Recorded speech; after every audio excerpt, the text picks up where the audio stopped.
7. No, it's 7. Hello, everybody. 7. Welcome back to Dungeon of the Mad Mage. This is session 70. 7. 7. We need to do something special for 77. Why? No? Because 7? 7. That's a valid Seven. argument. 7. Anyways, how's it going, everybody? Let's play some Dungeons and Dragons. We're gonna start off with a little bit of a recap. So, Cody boy. Previously, in the Dungeon of the Mad Mage, the party found themselves beset by Dwargar looters on the still unknown level. A melee formed in the hall next to the stunning mountain fresco, and though the Dwargar, enlarged as they were, seemed imposing, it was their Zorn allies that posed the more dangerous threat. However, the two Zorn engaging the party seemed to enrage moss-covered rock near stream. The creature attacked the other Zorn ferociously. As the battle seemed to turn against them, two of the Dwargar turned invisible and fled, while the remaining Zorn melded into the stone floor. Moss-covered rock near stream pursued that Zorn, and Ashes, utilizing his heightened sense of smell, tracked the Dwargar east and then north to an ancient library. Here, the retreating foes linked up with more Dwargar, and once again the party attempted to parley, but the deep dwarves, either oblivious to the danger or overconfident in their own abilities, attacked once more. This band of Dwargar had a strange creature with them, a cloaker, and Matashtai fought against it on the ceiling of the library, while his comrades dealt with the Dwargar below.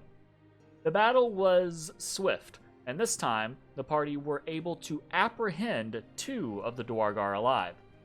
A short interrogation followed, and the party was able to determine that Skella Ironeye, the potential thief of Azrok's dagger, was here, a place called the Heart of the Mountain. While resting to recover from their wounds, the party determined that they should act on this information and track Skella down before she could potentially disappear. They followed the given directions to this Heart of the Mountain, but on the approach, they triggered some sort of magical projection that loudly proclaimed a message in Halaster Blackcloak's voice. Having lost the element of surprise, the party pressed forward, with a plan to negotiate with Skella via Matashtai's telepathy, while the rest of the party provided a distraction. Upon entering the Heart of the Mountain, they found a large group of Dwargar waiting for them, led by Skella Ironeye. As the party began to enact their plan, one of Skella's compatriots called them out on it. But Skella waved away the situation. It suddenly became clear to the party that they were dealing with more than just simple Dwargar looters here. Skella proposed they make a deal. That is where we actually fade back in to our party.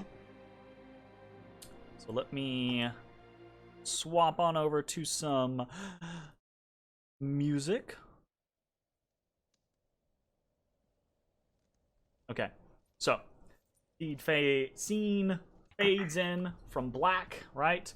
Skella is standing there between these two darkened pillars. The room, the outer ring around this great chamber is brightened by the quartz buttresses, right, that glow. And there's Dwargar dotted all about, but the ones that stand out are the two that have piped up into the conversation, right? To Skella's left sits a Dwargar in a metal frame, a thing that moves seemingly at his will. And then to the right, on the other side of one of these marble pillars, is a Dwargar woman, ash-skinned, large mohawk, standing there just kind of like digging dirt out from beneath her fingernails. And Skella, right, speaking to you, Matashtai, she says, how about we make a deal? Not opposed to that. What do you got in mind? All right, everybody. Let's do this in good faith, shall we? And she kind of like raises her arms and waves away, right? And most of the Dwargar kind of like grunt, and they begin to pull away a little bit, right? To open up space at the entry of the room. The two that had spoken up prior do not, right? The one in the contraption and the other one, they hold their ground. And then Skella says, you two, Allah, Batirin. And you see not the two Dwargar, but to either side of these massive pillars, two more of those cloaker creatures off the wall, and they begin to just kind of like, and they pull back slightly. Damn. Bye. And so, with that done, right, Skella kind of drops her hands and she says, there, show good faith. Now, how about you step on in and we do this face to face? No fear of anything untoward. All right. I step my way in. I'll. Did he just mean Matt or all of us? She's like looking at all of you, and as you kind of step forward, right? She does kind of pipe up. Oh, and if you don't mind, you there with the horns, get the door, please. We try to keep them closed around here. There's some mighty nasty things wandering around these halls. Also kind of Not dry. anymore. Best not to keep, or best not to give them an invitation. Okay, so you acquiesce and you come in and close the doors behind you. I'm closing the doors to our own trap. Right? It's yes. It's like when your parents make you pick your own switch. That's such. I don't know. Did that happen to you as a child? That's such a southern thing, at least for me. I did not. Is.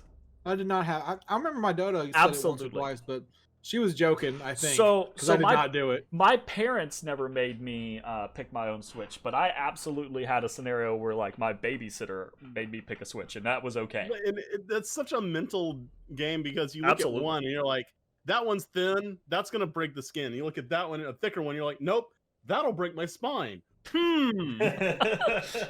Oh goodness. Yeah. Oh yeah, but the old woman can't swing that one. Just handle a log. It's just a big ass log. All right, so you all begin to kind of like filter in. How are you guys going about this? Is it confidence? Is it caution? What's the air about all of you? I think there would be an air of like definitely caution. Weapons stowed, by the way, like obviously, like open palm, but like if need be, doors. Did they, from our position, swing in or out? They swung out. So like you pulled them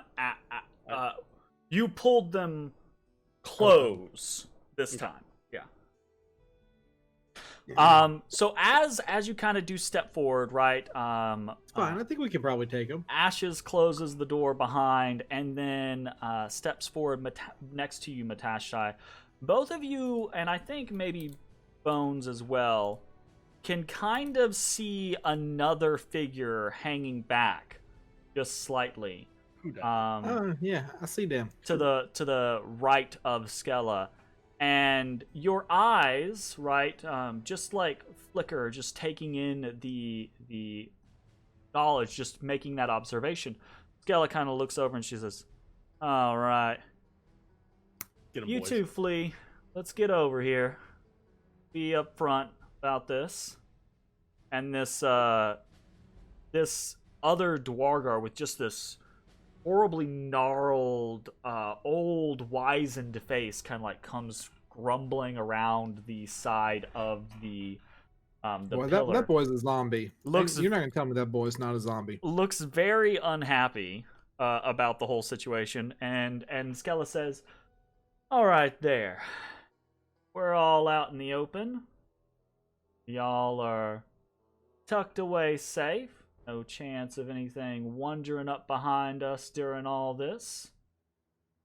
Now, let's talk. Straight. Truth. No hedging. No circles or none of that. What are you here for?" Lord. We're looking for a dagger. Exploring. Venture. Skella nods at you, and she kind of like pats her right hip, right? And she goes, "I know what you're talking about. Okay? Came all this way just for a dagger." Actually, we're kind of stumbled into here. It was we've kind of been stumbling most of the places we've been going, but here So we Jay are. explained. Fucking It's more Jay of a- explained. We realized where we were and thought it was a good time to try and take care of this little task. She looks between the two of you, between Ashes and between Matashtai. Kind of squints a little bit. Yeah? Where are you exactly? The Undermountain. That's one geographic location that you are in. Yes. Okay, I don't remember. I don't remember, but that Dwargar told me, right? I thought he told me it Yeah, was the so Lost we're- Levels. It's But I don't remember. I don't want to say it if he didn't tell me. He did. But He told Okay, okay. I thought he did because when I was, whining We are and in the dying. aptly named Lost Level. Yeah, that's what I speak up after they're like, they're The hemming and hidden hawing hole. betwixt each other. I'm like, the Lost Levels. Confidently, I don't say it with that intonation. Lost Levels, Sure. the original Super Mario Brothers 2. Stella kind of nods. Ah. Right then.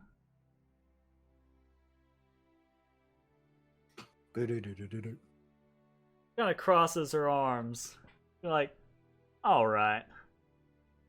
I'll follow my own rules. I'll stop being coy. Do you, Mighty honorable. you fellas ken where you actually are? No. What? Hold on. What does that word mean? Ken? No. Oh. I mean, roughly. We're lower than the 4th floor and higher than the 27th. The one with the mohawk that's been digging out from under her, she suddenly like coughs. She's just like she spit takes for a second. She just like and kind of like turns over and gives you this eye. Just like, are you serious right now? I mean, I mean, are we it was not? factual. Ezra is nothing if not factual. Skella kind of like looks over and she says, "You're from Waterdeep, up on the surface, yeah?" Well, Not we're originally not from, from there, but we came from there. Wow. You said be truthful. I'm just saying. By your kin, what would that be? It doesn't quite match if you're trying to go in an orderly route. We're just off of the Willowwood. Probably what you call the 6th level. Warm. Notating accordingly. But since it seems as if you didn't come through the Willowwood, and it's clear that you did come down, mind telling me how you actually got here? Magic. Oh Lord, he's gonna get stabbed. I mean, I'm not. I mean, wrong. that's not wrong. I know, but you don't go magic. Do you say that? Yeah. Scala kind of like flowers. But we've run into a couple of different portals around the dungeon.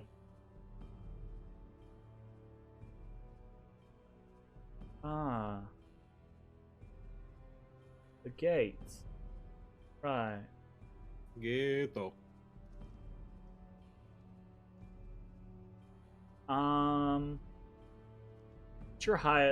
What's the highest insight you guys have? What do you got? It's definitely Ezra. I have a +7. No, I actually No, have no, a positive. But I have Okay, a plus so That's you have- 6. You mean passive perception? No, not passive perception. Just I've got a +5 on insight. Matashtai, you have So a not maybe. +7. Bones, you have a what? Yep. 6. A 6. Oh, and technically, Matashtai has advantage because he's Yep. so that's it, passively a +5. So yeah, so technically it's about 12. I don't think you have. Yeah. I don't think it works passively. Does it? That's how the rules work. Yeah. I believe so. Um, I don't know Have that passive advantage insight is plus an five, actual plus thing. five. yeah, I don't think passive insight's a real thing, but Yeah. It is. Passive. It is. It's not in the book. It it's is actually. a thing that people actively typically use. But the scenario is I think Matashtai's ability is intended to be more of like when he's actively trying to Well, seek out knowledge. So, psychic glamour is what it is. It says anytime you make an insight, well, I chose insight. So anytime you make an insight check, you have advantage. Okay, so When you make that's- a check. Yeah, that's absolutely the scenario. So it's not passive then because you're not making a check. Regardless, though, it's irrelevant. I was just wanting to know for future reference. Matashtai and Bones, you're able to kind of like read Skella's body language as you're kind of like having this conversation. The way I'm she reading it. reacts to the whole like gates conversation, she kind of like glances over at the Dwargar in the mech, right? And I think it's realistic for Codename Hero Huey. I think it's realistic for Bones because you have 20 plus passive perception, right? 20, yeah. Okay. So there's in the mech suit there appear to be like levers, right? That this guy is kind of like using to maneuver about. When Skella looks kind of like glances over at him real quick, your gaze instinctually follows, and you see one of these. I have no other way of describing it. I think.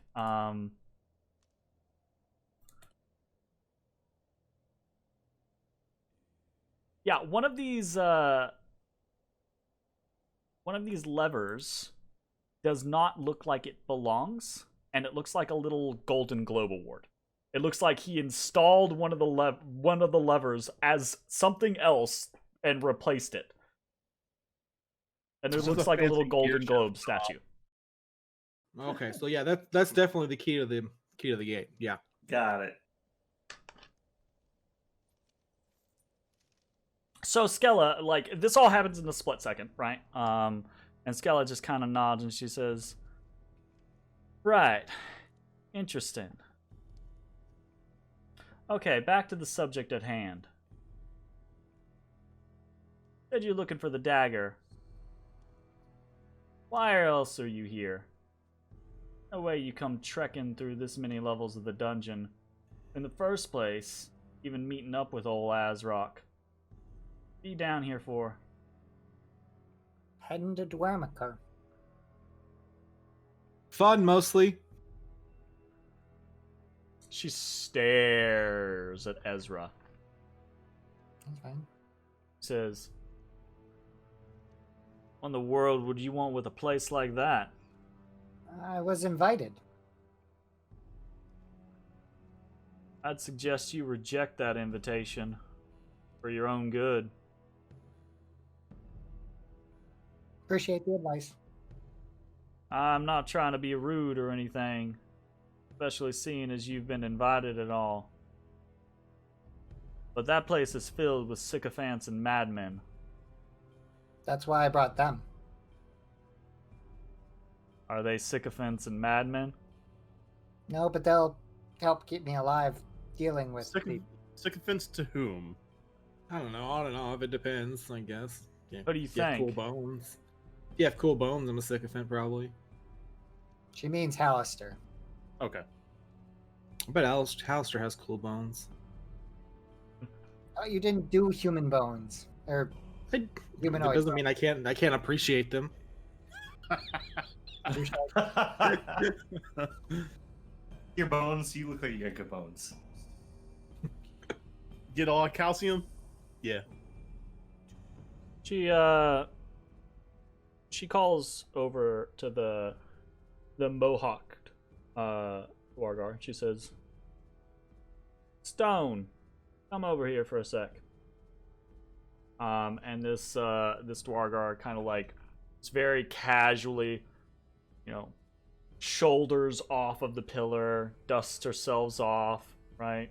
Begins to casually stroll over, and you can see now, right? As she's kind of like passing by in front of you, what you couldn't see previously, she has a sword strapped to her back. That is basically like, it looks like a jagged, black iron version of a buster sword, basically. Damn, that'd be it's a cool. it's cool bone almost sword. as wide as she is, and it's just got this big hilt hanging out behind her head, right? And she just kind of like casually strolls over to Skella, and Skella kind of like motions her in, and they kind of like whisper for a second. And then Stone, kind of for a moment, she makes some sort of like surprise noise, and then just kind of shrugs, and then she walks back part of the way, not the entire way. She just walks back slightly and leans back up against the pillar again, giving Skella space. And Skella says, "All right. You made it this far into the dungeon. You've run into some of my boys and come out the better for it. You know what you're doing." Thanks. Talked about making a deal, so let's make a deal. Give you the dagger. Exchange. She points to Ezrah. Him. No. Deal.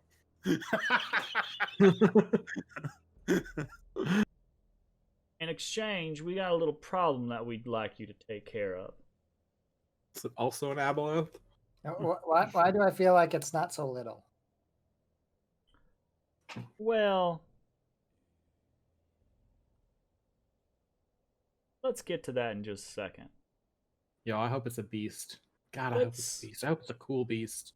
let's lay some ground rules real quick. We're here for, let's say, Looting? he kind of smiles and says, enriching ourselves. I get that. There's a lot here. The lost levels. Well, they've been lost for a long time. The ancient burial grounds of the Malarkin. There's a lot of wealth here, ready for the plundering. We'd like to keep on doing that. Preferably without any hostilities with you. So first and foremost, I'd like to say we establish peace between our two parties. Don't go attacking no Dwargar. We'll do the same. I'll even give you a badge. Lee. Mark yourselves. I fucking love badges. So if you run into any of us in the halls, don't necessarily know who you are kin about this situation just yet, flash this badge, it'll stop them in their tracks. Kind of like puts a hand over towards Flea, and this, again, this kind of weird looking, very kind of like just grumbling, almost kind of like fuming Dwargar reaches into his darkened cloak and like pulls out this thick metal badge, and it's got this eye, just this dark eye engraved on it. And he slaps it into Skella's hand, and Skella kind of like blows on it and tosses it towards Matashtai. Catch it. And it's like a little emblem. Like you could like sew it into the shoulder of something, you know, and it would just hold there. You know, it's a metal badge. Okay. It's a little weighty, but no big deal. Skella says, "There, that's done. Let's move on to the actual business. We're here to loot, yes. We're here to enrich ourselves, yes. But more specifically, I'm here for the heart of the mountain. I'd like you to help me get to it." Oh, no. This, well, the heart of the mountain is a place and a thing. This isn't the heart of the mountain. This is, well, the chest cavity of smiles, and she says, I think in civilized terms they call this the nave.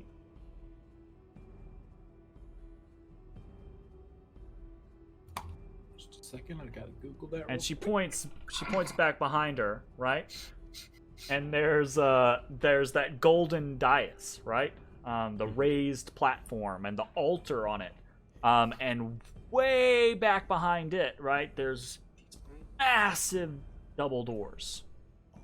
And she says, that back there, that's the heart of the mountain.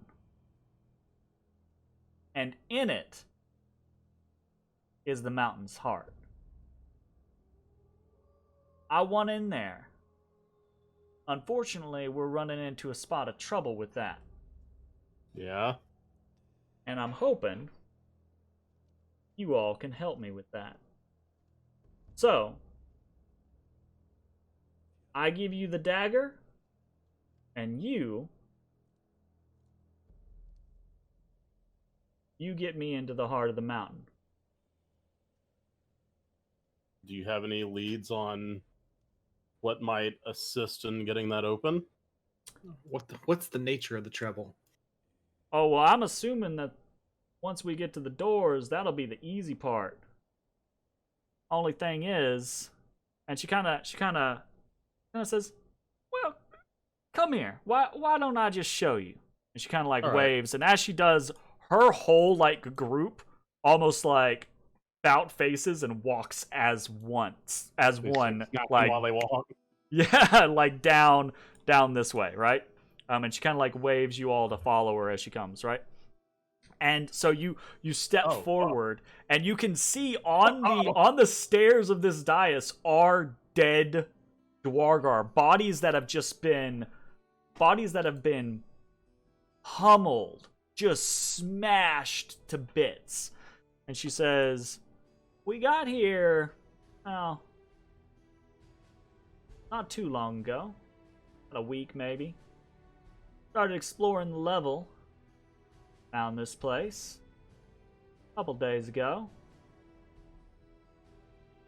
And, well, things didn't turn out too well. You see that?" And she points at the altar, right? The cassette tape. And she says, "Well, that, it comes to life as soon as you set foot on the dais. And it's none too welcoming. Now, normally, that wouldn't be too big of a deal. But for whatever reason, well, our weapons don't really seem to do much to it. And don't get me wrong, our weapons are real sharp. Yours are looking a little sharper."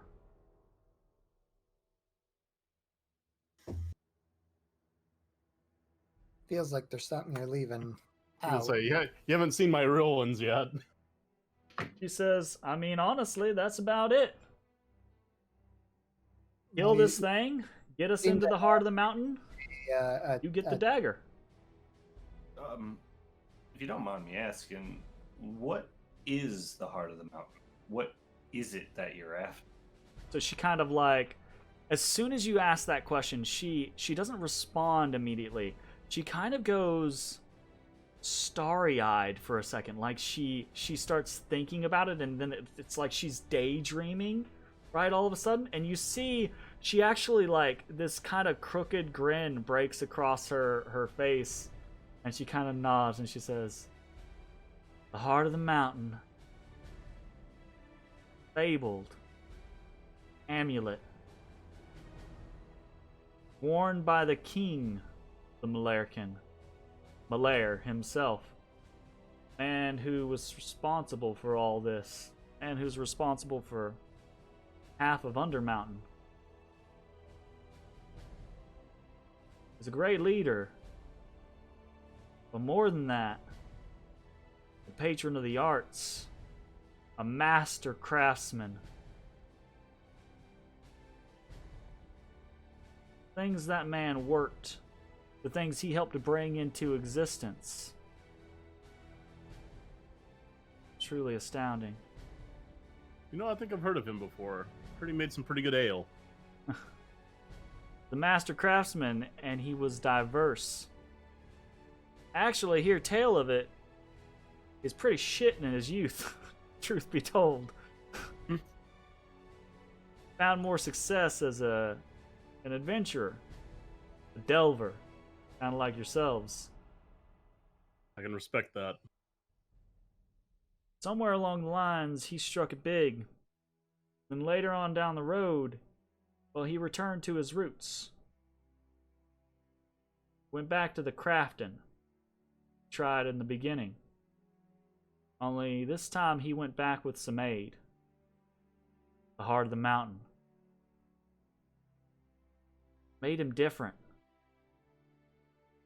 Made his eyes see different ways. Think in different ways. He could look at a block of stone and just breed the shape that it was supposed to take. And it wasn't just regular stuff either. It could take a sword, one imbued in ancient times, meant to cut through anything. And he could spend time with that sword and work it, learn it, and make it more powerful. He had a motto.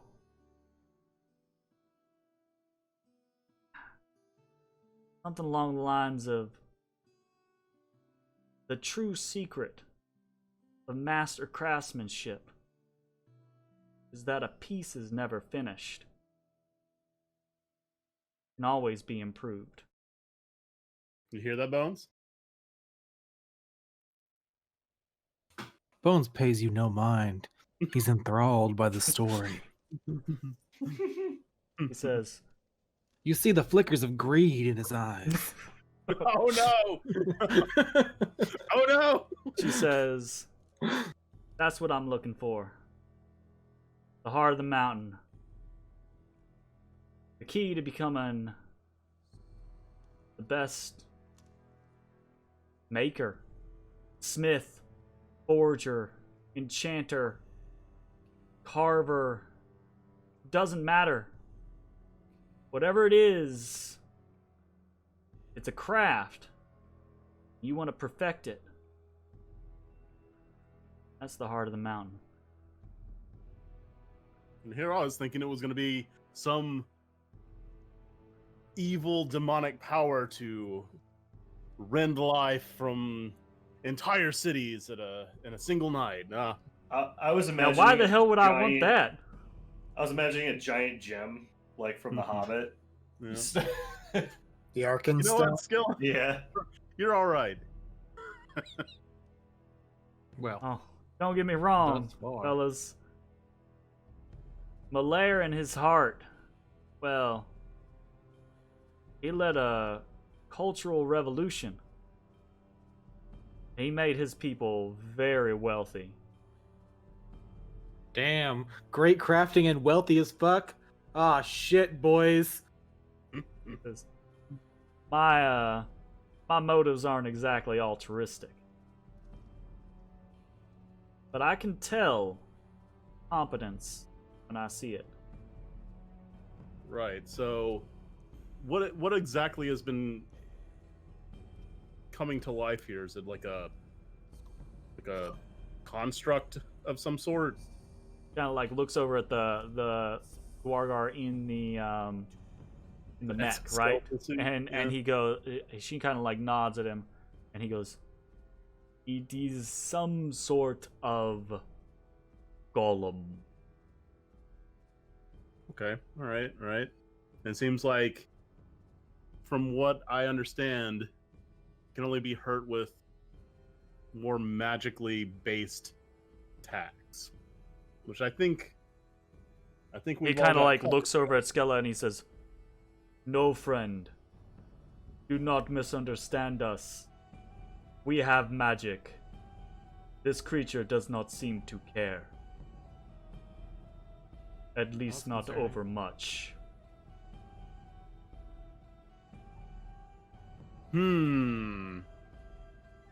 All right.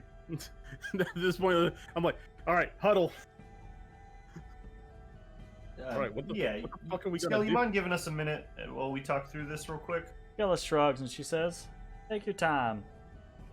Don't I mean, wander." when it comes up, what's it do? Does it just keep killing till it till you go off the dais, or It seems till like it's got everything's a dead, or radius. what? It Like a smashes until it no longer senses a threat. Now, do note, it seems to still be able to perceive a threat off the dais, and it will chase you off the dais if it considers you a threat. So you guys all just like leave the room, or what? Oh no, like I think she. no, intends so us to they'll fight it describe to like death. basically they yes, when the original scenario happened, they fled the chamber upon realizing that they couldn't really do much to it. And then later on, they tested again, right? Like triggering it and then like doing ranged attacks. And again, couldn't really do much. And then they fled the room again. So now they're kind of like, well, you know, it'll chase. It's activated by going on the dais.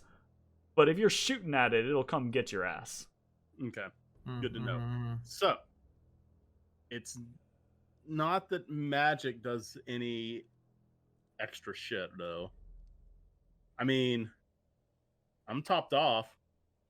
I could tank. I could cut the damage by half. If he's smashy, that's mostly going to be bludgeoning, which I could have. They got magic But weapons. is it magical punchy? Yeah, they is magic punchy. Because I don't think you have. I look up from the huddle. Y'all got magic weapons, right? Yeah, Yeah. So it seems like he said we got magic. He didn't say we had it magic. seems weapons. like the 4, right? Skella and her other 3 like main ones. They kind of nod. They seem well equipped, right? The other Dwargar probably not. What about the cloakers? Do they have magic weapons too? Why don't you go ask one of them? I'm good, thank you. I mean, all right. So if they have magic weapons already, and there's like 1,800 of them, and they couldn't, I mean, what do we have different? Yeah, that's kind of why I'm curious. Like, I mean, we could just do what we always do and go in without a game plan, and just hope it works out. Are we huddled right now? Like we're yeah, I'm talking, assuming you guys like backed off a little bit and are huddled up and chatting with each other. We're not really just saying anything super secret either, so. Well, no. Well, that's because I was going to. Oh. Now I want to talk super secret. Well, first of all, I think so. I want to get Azrok's dagger back to him. The most important to me, but Heart of the Mountain thing seems a lot more valuable than dagger. I mean, clearly, but I mean, I'm assuming gonna be honest, it's not... I don't really care about monetary value. Azrok showed us great kindness and treated us fairly. I shoot daggers. What Matt was getting at. We repaid his kindness already. This is extra. I like Azrok he's way more than the next person. Okay, I like him way more than the rest of y'all. But what is I'm telling Azrok? you, yeah, what kind of creature is he? he's a not a half orc. What the fuck is he? Hobgoblin. Are you sure? Are you sure? Nicely done. Sure he's not an We're orc? Maybe a Could be. bugbear? He's not a bugbear. He's not furry. I know that. But yeah, that wasn't what I was saying. I'm saying we have an opportunity to haggle for more. Oh. What do you mean? I mean, Well, I mean, he's saying that what we're helping her get, this is not way more valuable. This is not equivalent exchange. do we even want something like this to fall into her hands based off of what we already know about her? I don't know, but her sword's really cool.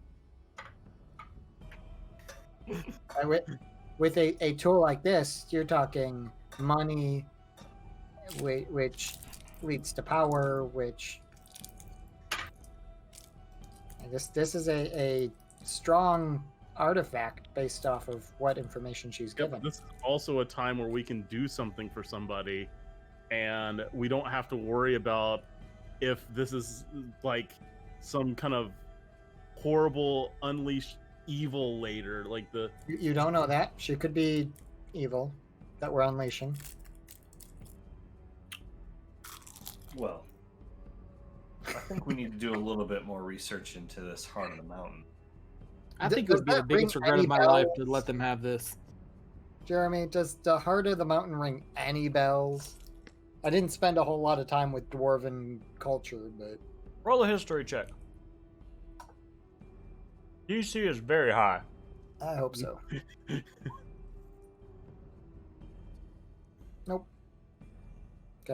Not even like a cursory mention. Sounds good. Like, from your knowledge, there's not a whole lot of good information about the Malarkin period. Yeah. Right? There's very vague knowledge. But, you know, like, people know they existed, people know basic stories about them, etc., etc., but no, there's nothing specific about this that you're aware of. Cool. Well, Okay. I mean, I'm pretty good at surviving. What's my best estimate of our percentage chances of winning this fight against them? Against the Dwargar? The Dwargar. Yeah, the Dwargar. I'm not attacking the Dwargar. roll Not me yet. a survival check. I'm grabbing a beer before this gets crazy. Oh, a 13. Good. Well, Skella and her other 3 compatriots seem to be about a match for you and yours. Add in the Okay, rest, and well, the numbers game doesn't really favor you very much. Hmm. So we'd have to. That's going to be a lot of flanking attacks. But I mean, you guys know your own abilities, so Hmm.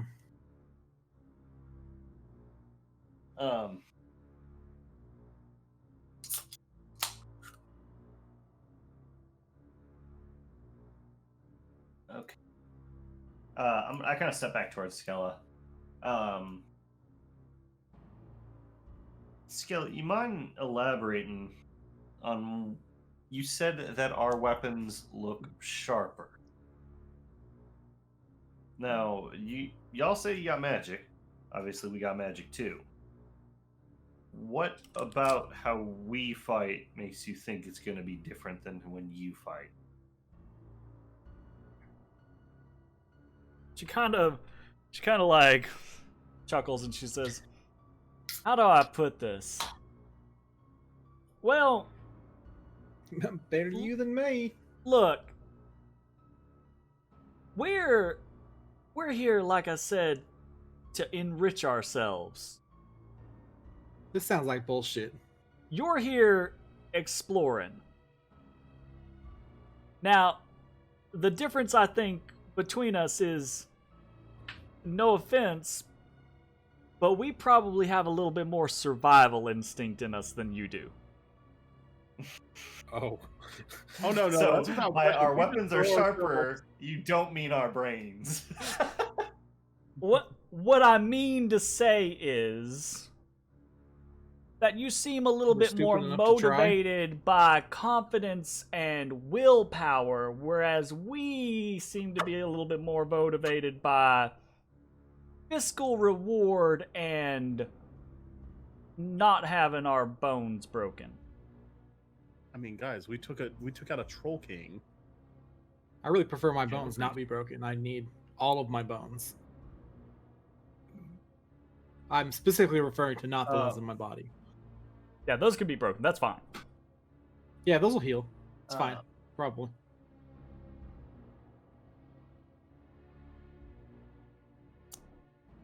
I ask her directly, do the Malarkin dwarves mean something more to you than just riches?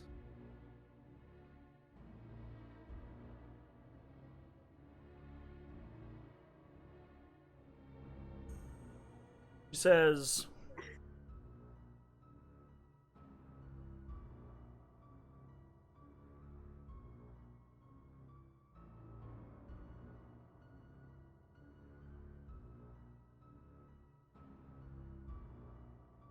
I'm only 3/4 Dwargar. Damn, same. My grandpappy was, well, he and his kin have lived in this area for forever. The way he tells it, they could draw their line back long, long ways. Now, I don't know if there's any truth in his tales. Got no real way to prove it. I guess I could start paying some priests for some divinations and contacting gods and stuff like that, but that's beyond all my realm of efficacy. So, yeah, I suppose it does mean a little bit more to me than maybe just the money, the fame that might come with it. I would like fucking to insight? actively insight that. Roll insight check.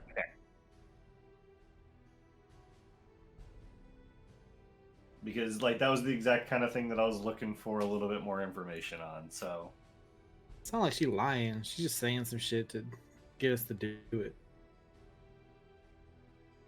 21.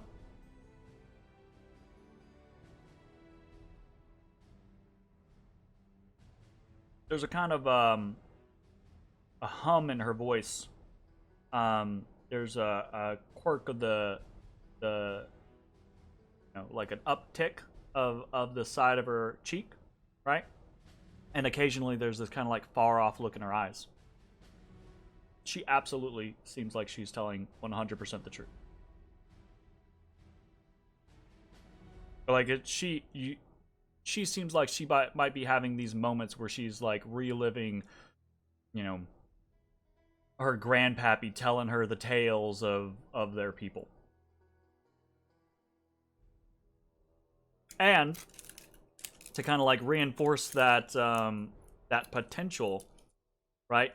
You did note upon first meeting her that her skin, right, has a little bit more vibrance to it than the other Dwargar.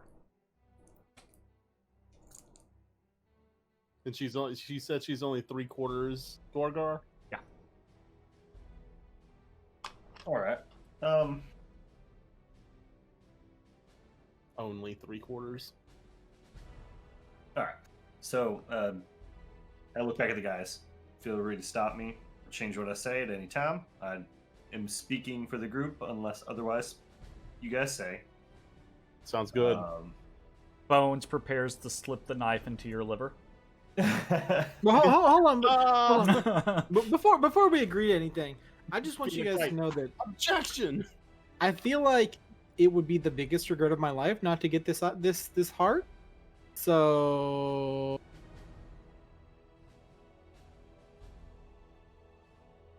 yeah. I think that's true of Skella as well. Yep, but I'm part of the group and she's not.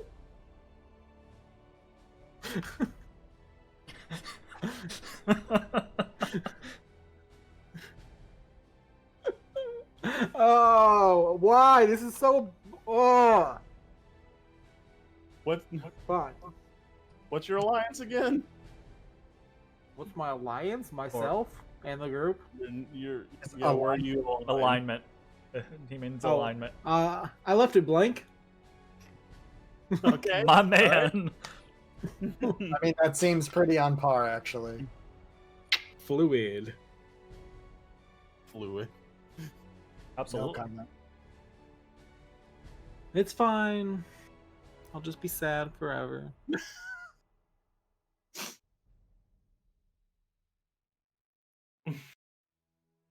Matt, stop judging me. I just want to kill all these Dwargar. I'm not. No, I fully understand your struggle. It's the exact same struggle I went through when I was offered a fucking shadow dragon body. No, you aren't. I thought that. Okay. Monday game, guys. People on stream, different campaign.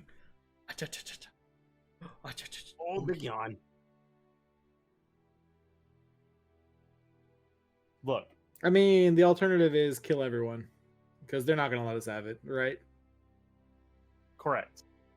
And I can't in good conscience attack these people. What if they're wares? Jeremy. Your medallion does not hum.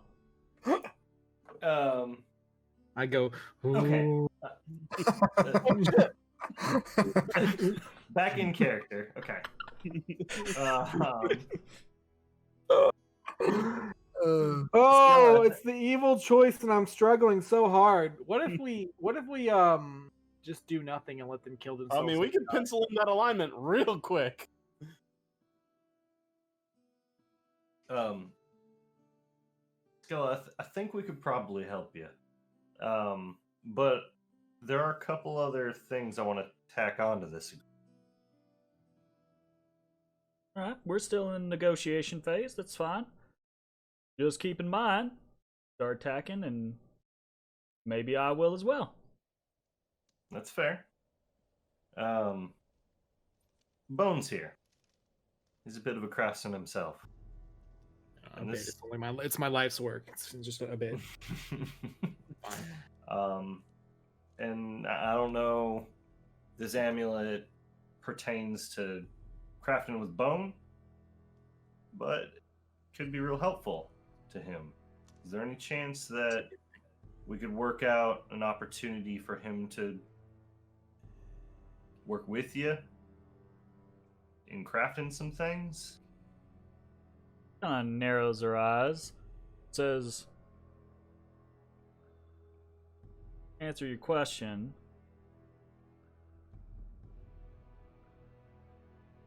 In theory, the amulet works with any sort of craft. In theory. Keep in mind, these are all legends, stories that I'm working off of here. Now, I don't mind the base idea. Bear in mind, I don't plan to keep this all to myself. Flea and Stone and Volkel here, they all like to try their hands at things. I don't see why the idea of another getting in on the action occasionally needs to be a deal breaker per se, but I'd want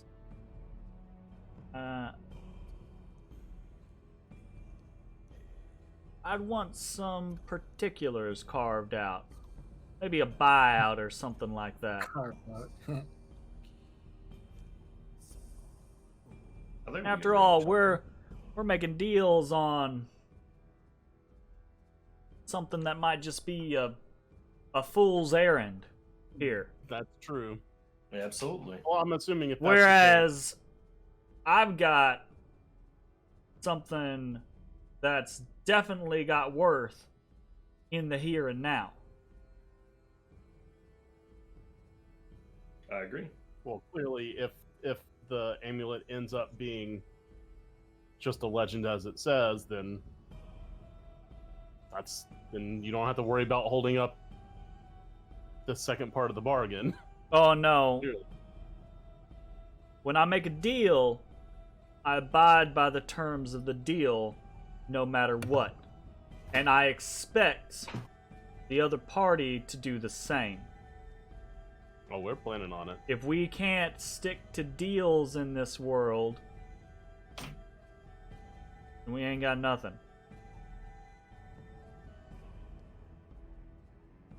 So I ain't gonna cheat you out of nothing. But I'm expecting that in return. I'm sorry, I missed some of that. Silas called. She wants compensation. No, to Well, let me use some of it. well, she wants more particulars like built in, right? Just the Rules vague. around, like when you use it. Yeah, and, she like, wants how you like use some it. sort of rules, or maybe she's- like a she's- buyout clause or something like that. You know, Okay. she's open to negotiating, but this is like she's offering, and she's made this point, right? She's offering you guys something here and now, and now you're trying to tack that has worth in the here and now, and you guys are trying to tack on, you know, the concept of like utilizing something that might be a thing in the future, etc., etc., etc., right? So she's trying to weigh real valuable thing that's here at the moment versus hypothetical legendary artifact. You know? I like how you do this small little balance when it's really like absolutely nothing, or a legendary artifact. Well, the legendary artifact still doesn't just mean phenomenal cosmic powers, Itty bitty living Maybe live in space. Right? Yeah, right. Well, whatever. I'm amenable to conditions. All right. Well, I Well- had been hoping to avoid complications, but let's talk.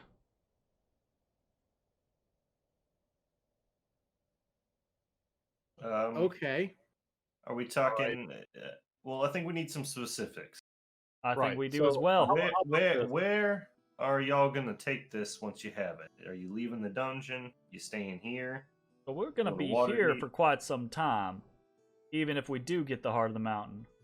So This place how about is packed with loot. It's got facilities. We clean up a couple places. We have a nice little abode, at least for a while. right? Wait, So wait, Truth how be about- told, as long as it remains hospitable, and she kind of like eyes each of you in turn when she says that, right? As long as it remains hospitable, I'd expect us to be here for at least another 6 months. And if we Okay. really like it, maybe we put down roots. Well, that takes me to my next question. Bones' workshop's up topside. Should this arrangement happen, what are the options for him taking it topside to work? Yeah, I'm not so sure about that. No offense or anything, but there's a lot going on up there that's outside of your control. Down here, Yeah, that is here, true. it's just us. And the occasional Umber Hulk coming through. But you take something Alright. like that up into That was- Waterdeep, you've that was- got every magical detector sparking off, half a dozen archmages suddenly perking up their tits, and God knows what else. Their tits do So- burn. Those- Thing. If it is what it is, and it stays, as you said, amenable here, I could work here. All right, so maybe we look at setting Bones up a little spot down here. Now, I don't know how these magical artifacts work. Is it Bones? You use it for a day or two, give it back. Is it? I would assume She- that She kind of shrugs and she says, again, we're going off stories and legends here, but I'd assume that there's some sort of attunement process. You got to get to know the thing, bind with its magics, and then it can empower you to do what you need to do. Now, of course, we don't know exactly what it is that it does, per se. Yeah, but on the off chance it does happen, what you say it does, I feel like I think having the feel like I'm a lot like you here, and it's not something I really think an opportunity I can pass up here. She kind of like, she begrudgingly kind of like nods at that. She accept that. You can tell like she's right. The idea of sharing with a stranger is a little like, right. She's not like because she's looking at super this item happy like it's about part that. of her heritage, right? Like Yeah, it's- that's kind of the yeah. thing. It's like her buddies, her friends, right? That's one thing. But some stranger, she's kind of like. But you can tell, right? She's trying to treat it like a business venture. Like it makes sense. It's a worthwhile investment in her mind, right? So she's trying to like swallow her distaste for the idea over the practicality of it. Well, Right. it's not like we can't become friends. We can become friends. It's fine. That's. I love this. Like you were like 10 minutes ago. Like, how can I murder all these people? Yeah. No, Yep. no, no, no, no. No. we can be friends. I was like, what is the percentage chance we survive if we try and murder all these people? Mhm. Not bad. So, I think obviously some of this is going to need to be fine tuned once we get if we get the artifact. Right. Well, I mean, let's say, and again, if this doesn't work, Bones, I need you to clarify. But let's say you've got 5 people looking to use it. Every 6th day, Bones works with them. I think we can probably do.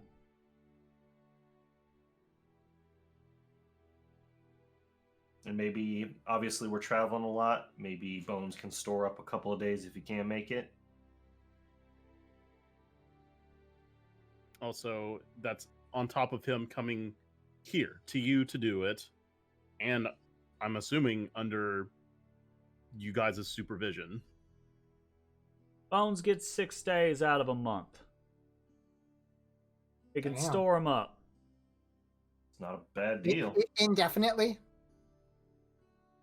Indefinitely. Though he How long he can't use a block larger than 10 days without permission. Pretty good deal. That's Now, granted, amenable. we might be amenable to giving that type of permission. Of course. Sometimes spats happen between business partners and friends. The occasional argument might happen. And, as a note, just because Bones shows up doesn't mean that whoever's got it, whatever project's going, has to cease immediately. He's got to wait his turn. So if you can do something like advance notice, that might be a good idea. I think we could do something like that. How long until that's somebody fair. learns sending? How long until I go buy a whole bunch of scrolls? Yeah, right. Or just buy a set of sending stones. You guys literally have a pair of sending stones. Yeah, but won't we use them tactically? You've used them tactically once! We're on level Once! 4. And it was only somewhat tactically. It's very Honestly, limited. no. I think that might be an okay thing to permanently use the sending I stone. just think it's for, funny. if this plays out. I mean, assuming we can kill it. But I mean, yeah, that is, who knows? Scala kind of shrugs at that and she says that's true.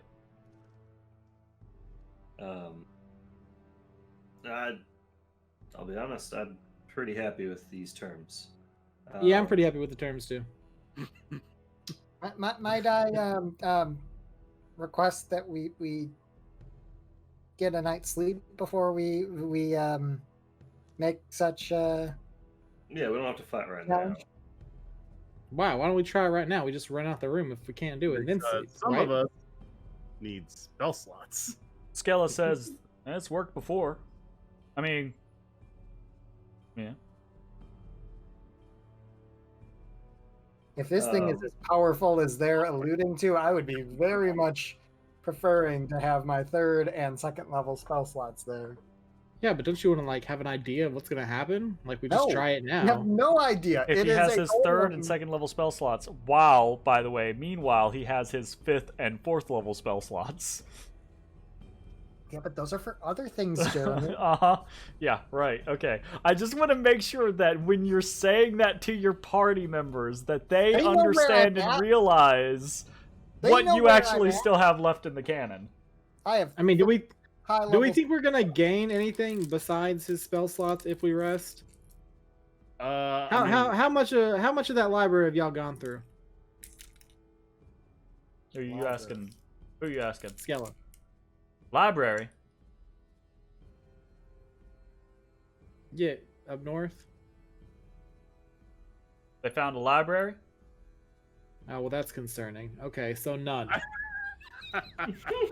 Good to know. Hey, Arnis, I'd like there's to a look at the library up too. north. The one with the uh, mohawk kind of grunts. Fucking books. I like Fucking- that. Books. You actually see nobody she with a- brings out a journal and starts jotting a note down.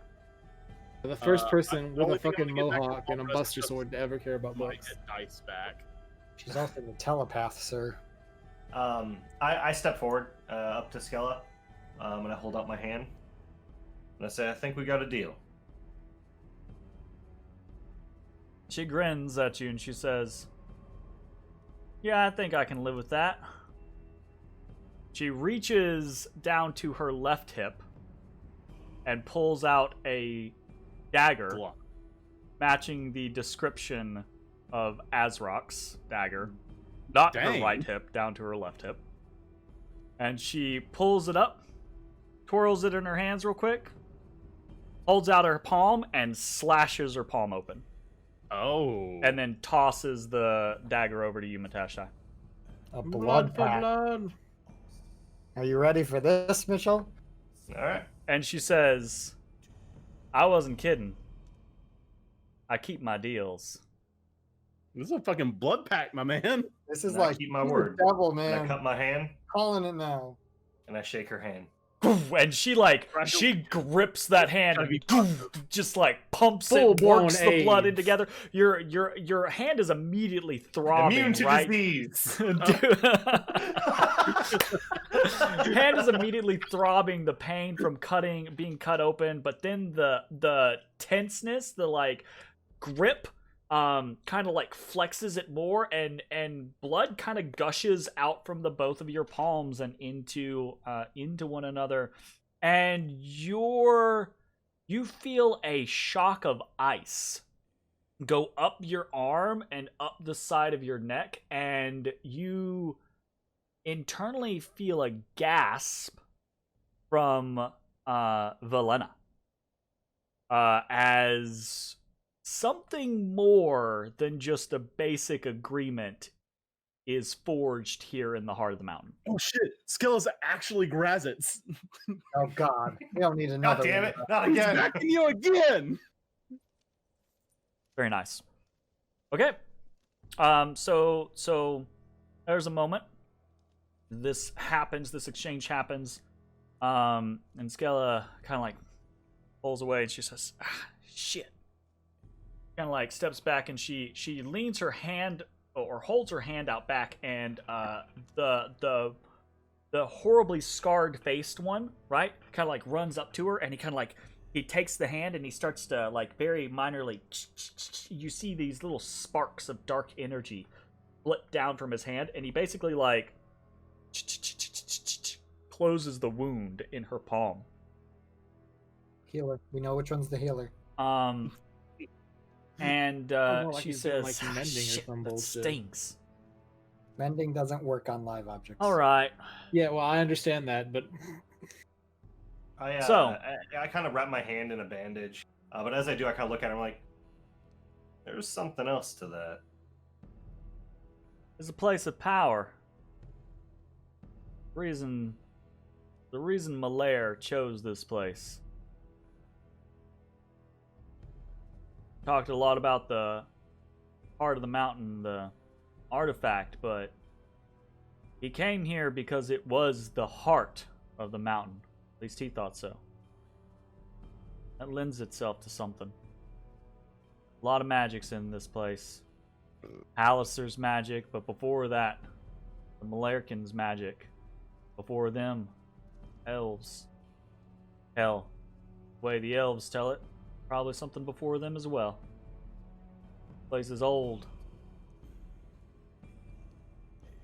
Gets in the air in here.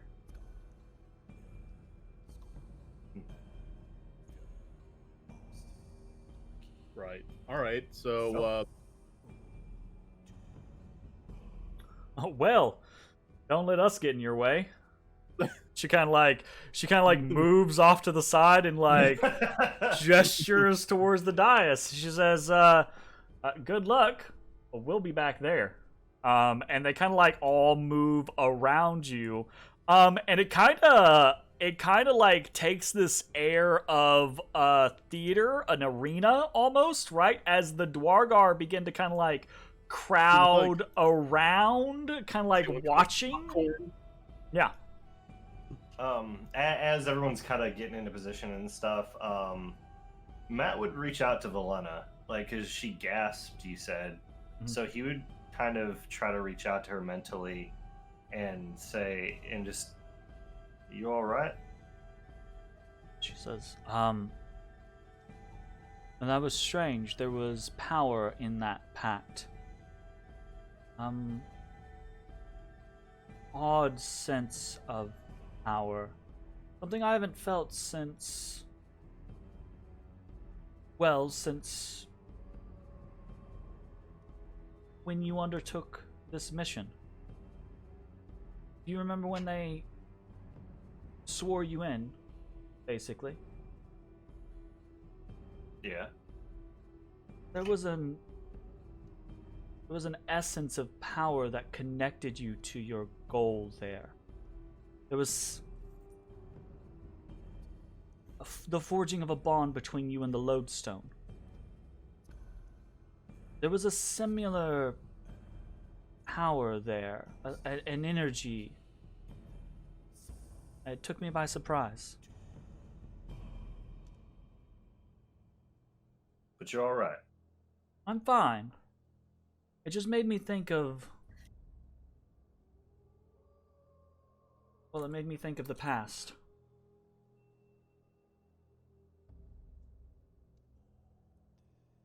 All right. Well, I think we got a goal in the fight. Yes. Good luck. So, As things settle, Ezra's going to pull out his book and begin to ritually cast. Make sure I have it still. Cast Detect Magic. Okay. I'm gonna grab a drink real quick while people get ready. So you guys kind of like, because you're taking the full 10 minutes, right? Yes, sir. Okay, so you guys kind of like step up, stretch your legs. Ezra sits down and is like, I'm gonna cast Detect Magic, begins chanting, and you guys are kind of like, okay, whatever, right? But the Dwargar start to go.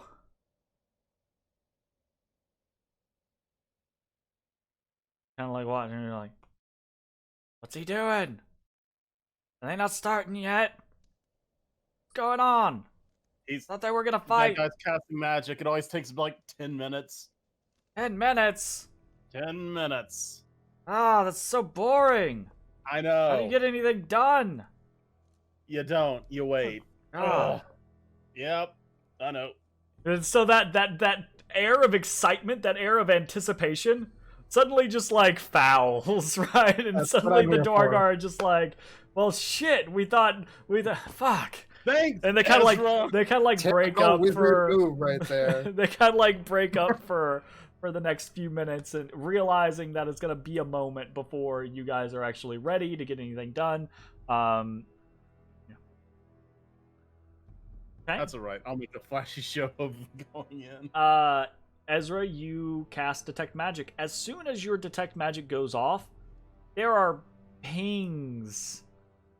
There are pings everywhere about this room. What's the range on it? Is it 30 feet or 60?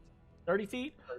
There are several pings within range of you, but the entire air, it's not incredibly pervasive all around you, but there is an air of magic around the entirety of this place. Okay. More What- intense the further south it goes. Is there a school to the magic? Every single school is represented here. A couple of the different pings register as more strongly one school or the other, like transmutation or enchantment, right? Specifically. And those are probably magic items or things like that Can are... I get a count of how many magic items are on each of these individuals? Specifically, no. There are a couple of different pings, yes. But the air itself is so pervasive that kind of muddies the waters, right?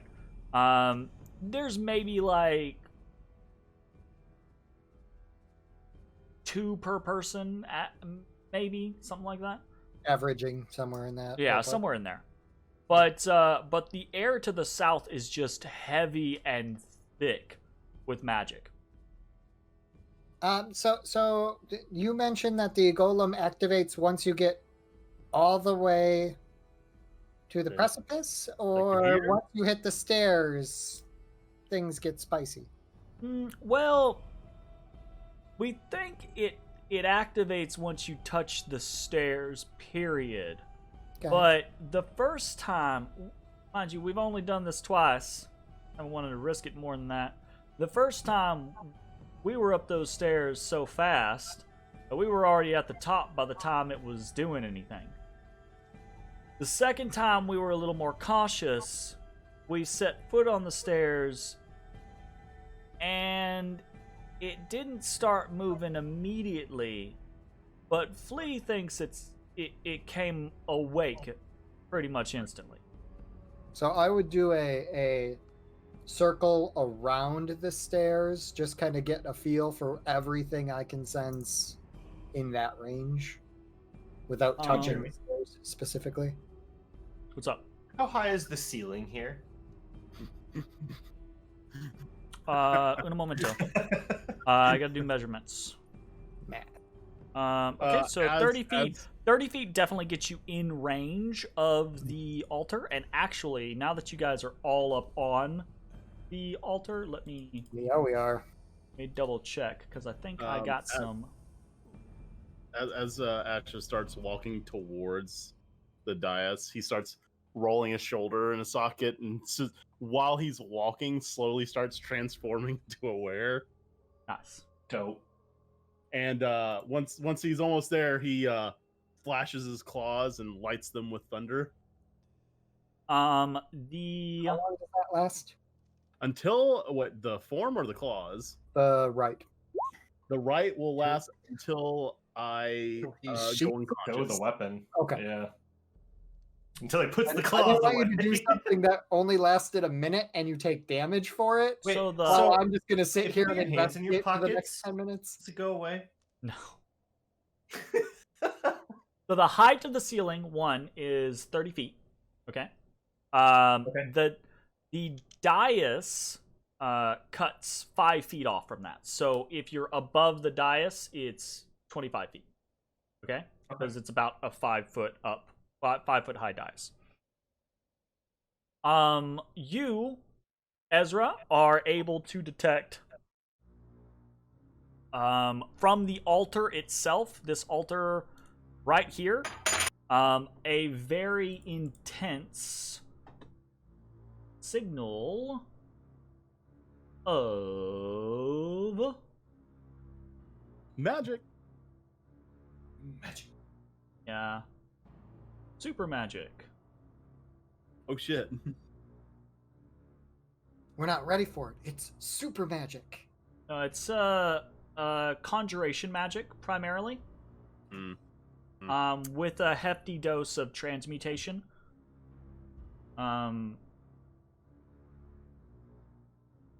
It's almost somewhat right. Like the conjuration is more. There's a portal here. You can sense that there's a triggering magic that creates an extra dimensional portal that pulls a creature from somewhere, basically. Is how that signature kind of reads to you. Okay. I'll be relaying this to absolutely. the group. So to also give you guys a little bit more of what you can see now that you're all up on the dais, right? There are 4 mutilated Dwargar corpses sprawled on the steps of the dais. In the center of the dais is a clay altar flanked by 2 in either corner here. 10-foot tall statues of dwarves outfitted in ceremonial purple and gold armor with eyeless helms. Do I get any pings from them when I'm walking the perimeters? You would be just in range to be able to get them, because from the front they're slightly out of range, but from these corners you would just be able to get them. You do not feel any pings. Okay. They hold a stoic stance, and though you cannot see their faces, theirs is an air of disapproval. And then at the back of the dais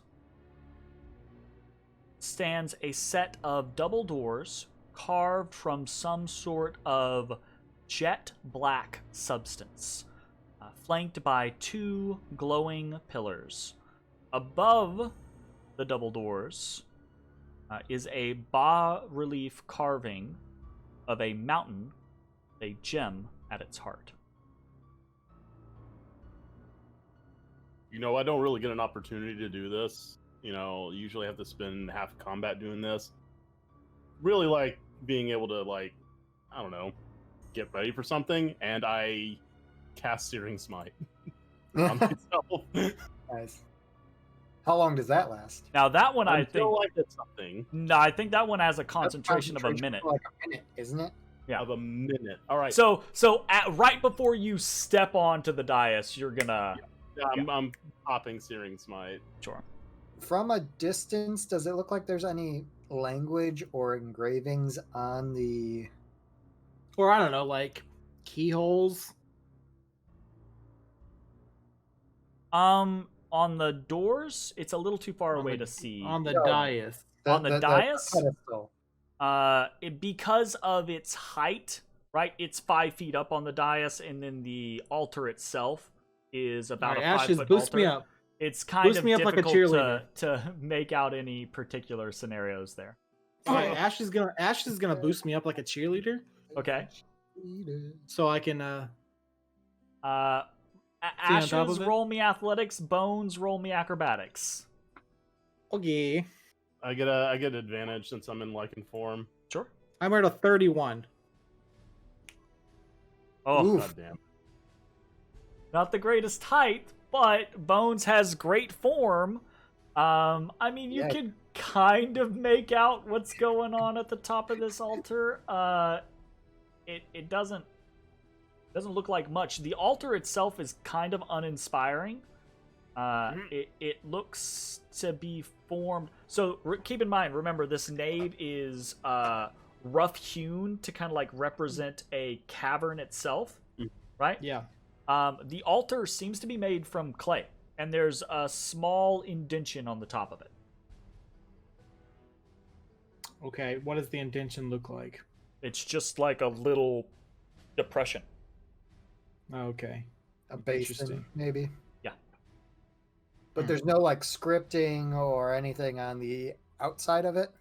That's what you can see. All right, so I don't need. I'm to just check okay. half Here's combat. my thinking here is we got that half a stone thing or that stone thing that said it was the key to the lost levels. Mitchell, I believe you have that. What shape is that, the Jeremy? Dwarven stone thing? The Dwarven carved thing. That big ass key? Yeah, That was for the is it lost like? levels? Yeah, I think, as I Oh. recall it. Maybe I'm recalling wrong. But I I thought that coulda was for the level we were on. No, I think it was the key to the lost levels. Okay, so I pull out this Dwarven stone key. It's not a fucking key. 10 It's pounds. like a cylinder or some shit. I think, or like a cone, or I It's don't been know. like I a just had it year. listed a Dwarven stone key, and it's 10 pounds. I Well, used to it's have 10 pounds. notes on it, but I don't Dig have in them for it real anymore. quick.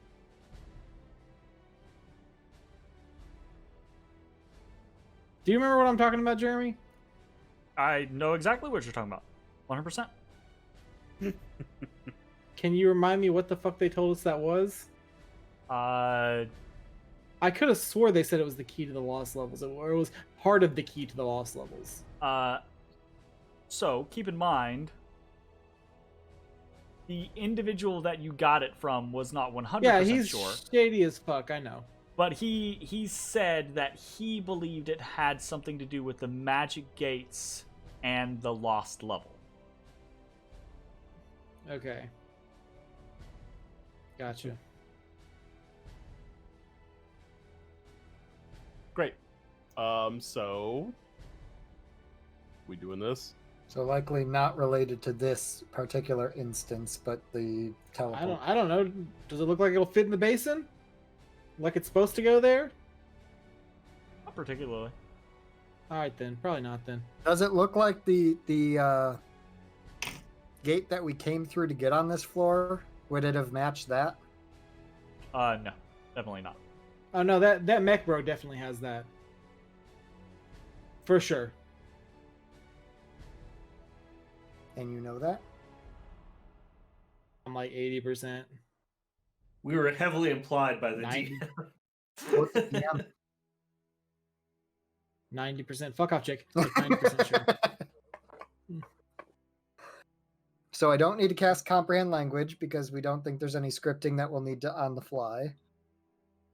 I don't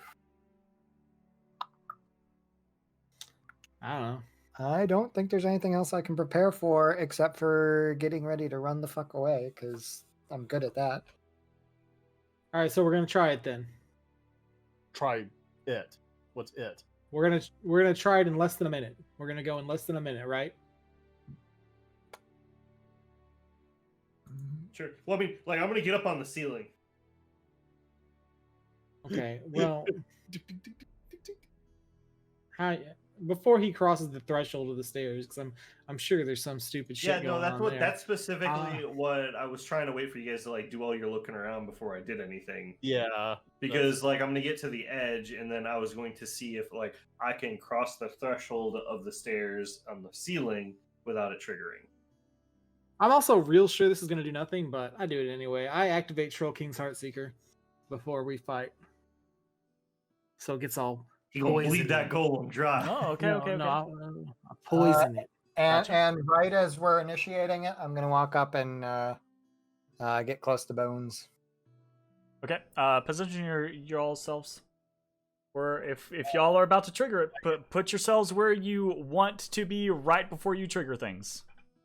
The fucking dagger. Do you have the dagger, man? I'm on the ceiling right here. Okay. Gotcha. So you would have had to walk over the wall and then up onto the wall and then back across. Okay. Yeah. As that begins to happen, right? The Dwargar begin to like, oh, something's happening. Something's happening. All right, and then they start to form up. We're like, oh shit, he's on the ceiling. Move back in. What the fuck?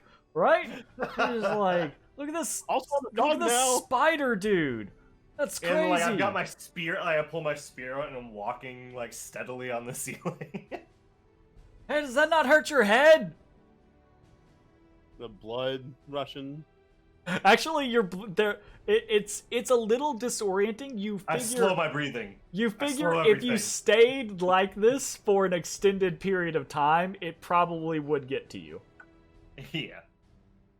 But okay, everyone's kind of in position. Matashtai is 30 feet up. I mean, I'm gonna go right into the dais, just like.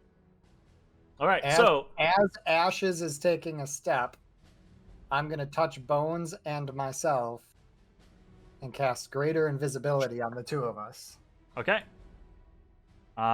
So that is pre-combat, and then, to my understanding, Ashes puts Who is the first that's crossing the threshold? Definitely Ashes. I'll do it. Or is Matashtai? Matashtai, are you going to try to see if I can get into position first? I mean, I'm not going to contest you if you want to go in first. All right, fine. I'll walk forward on the ceiling. Okay. Do I make it anywhere before anything happens? Matashtai kind of like looks down, and there's the correspondence between all of you, and the room kind of goes still, right? And then you hear this kind of like. And you look back and there's a guy that's just like crunched into this like ration. Is that like a big carrot or what? It's some sort of root vegetable, and he's just like chomped into it, right? And it just echoes throughout the chamber, and everyone just does that look, that turn, and Skella just like, Venman, is that you? You fuck. What? And Matashtai walks forward onto the ceiling, crossing that threshold, and nothing happens. All right, cool. My turn. I'm gonna get into position above here. Okay. And say, all right, my turn. Ash's foot touches the floor. Everyone, nope, don't move. Ash's foot touches these steps. Okay. Everyone, select your tokens, and roll for initiative. As immediately, as soon as Ash's foot touches that first stair, the entire altar itself seems to morph up into this immense creature. This man of clay. Oh, he angry. Look at that face. And he fucking claymen don't have bones. This is horseshit. He big mad. He real big mad. That is what you guys see just form up immediately in front of you. And that is where we are going to take our break. When we return, the party will face off against the clay golem protector, the guardian of the heart of the mountain. We'll see you back in just a few minutes. Bye, everybody.